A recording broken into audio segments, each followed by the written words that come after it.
Ագնեսա Խամոյան։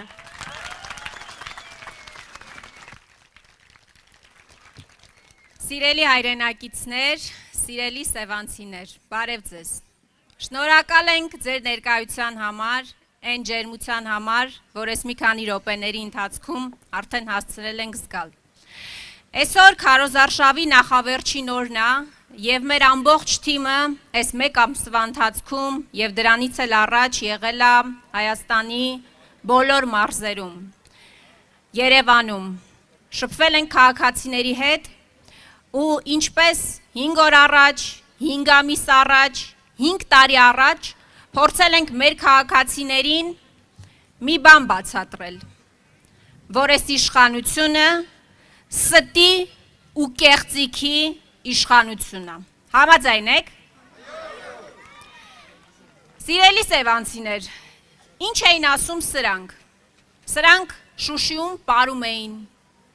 ասում էին Աղդամը մեր հայրենիքն է։ Հիշում եք։ Բայց հիմա ինչ են ասում։ Ասում են ժողովուրդ ջան, սխալվել ենք։ Սխալվել ենք։ Մարդիկ, ովքեր քաղաքական ուժերի, ղեկավարների, քաղաքական գործիչների լեզվական սայթակումները համարում են ճակատագրական սխալ, հայտարարում են, որ հայրենիքի հարցում սխալվել են։ Դուք ուզում եք իշխանություն,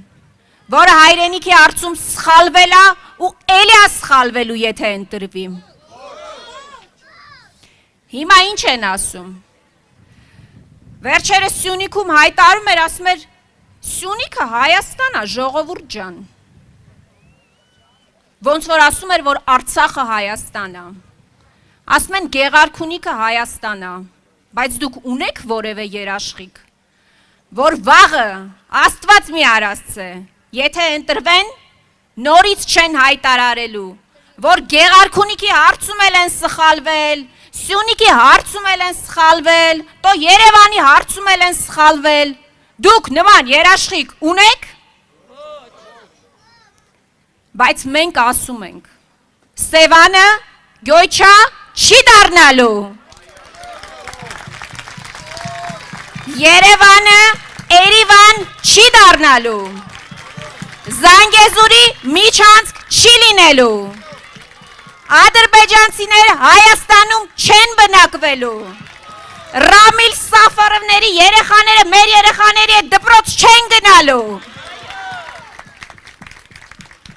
Ժողովուրդ ջան, հիշում եք, որ ասում էր նախկին ղեկավարները գնացել են, ուրիշ ղեկավարների կոշիկներ են լիզել։ Իրանք գնացել են, կզել են ու Ալիևի կոշիկներն են լիզել։ Մենք տենց ղեկավար ուզում ենք։ Սրանք ասում էին, որ Թուրքիան շարունակում է իր ցեղասպան քաղաքականությունը, որ պատերազմի մեջ Արցախյան 44-օրյա ակտիվ մասնակցություն է ունեցել։ Հիմա ինչ են ասում։ Ինչ ունենք սրանց 8 տարվա գործունեության արդյունքում, ինչի առջև ենք մենք կանգնած։ Մենք այսօր ունենք մի պատկեր, երբ որ հազարավոր մայրեր Եռաբլուրում գրկում են իրենց որդիների սառը շիրիմները, իսկ իրենք նույն ջերմությամբ գրկում են Էրդողանի գիրքը։ Մենք տենց իշխանություն ուզում ենք։ Ուրեմն ինչ ենք անում։ Ինչ ենք ասում ենք։ Այսօր բազմաթիվ քաղաքական ուժեր կան, 19 ուժ կա։ Մի մասին մենք էլ չենք ճանաչում, ժողովուրդ ջան։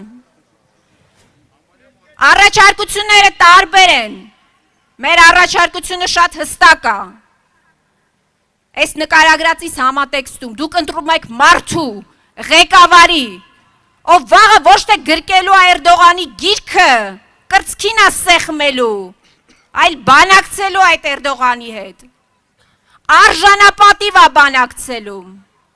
բերելու է երաշխավորներ, որովհետև սրանք դա են մերժում։ Ասում են մեզ երաշխավորներ պետք չի։ Մենք ունենք մի երաշխավոր, դա Ադրբեջանն է, դա Թուրքիան է։ Ես ձեզ հարց եմ տալիս, քեզ սպանողը կարող է քեզ կյանք պարգևի։ Թուրքիան ու Ադրբեջանը կարող են մեզ երաշխավոր լինել։ Ուրեմն մերժում ենք այս իշխանություններին։ Հունիսի 7-ին ընտրում ենք Հայաստան դաշինքին, առաջնորդի, ով 10 տարի ապահովել է խաղաղ, անվտանգ, բարեկեցիկ, արժանապատիվ Հայաստանի Հանրապետություն ու ապահովել այդ բնակիչների կյանքը ներքին անվտանգությամբ եւ արտաքին ամուր սահմաններով։ Դուք մի բան պետք է պատկերացնեք, ես դա միշտ ասում եմ։ Հունիսի 7-ին դուք ընտրելու եք մարդու, ով գնալու է Ալիևի հետ, խոսա, բանակցի, առաջ տանի հայ ժողովրդի շահերը ու ոչ թե զբաղված լինի բացառապես իր աթոռի պաշտպանությամբ ու պահպանությամբ։ Ու այդ մարդը Ռոբերտ Քոչարյանն է։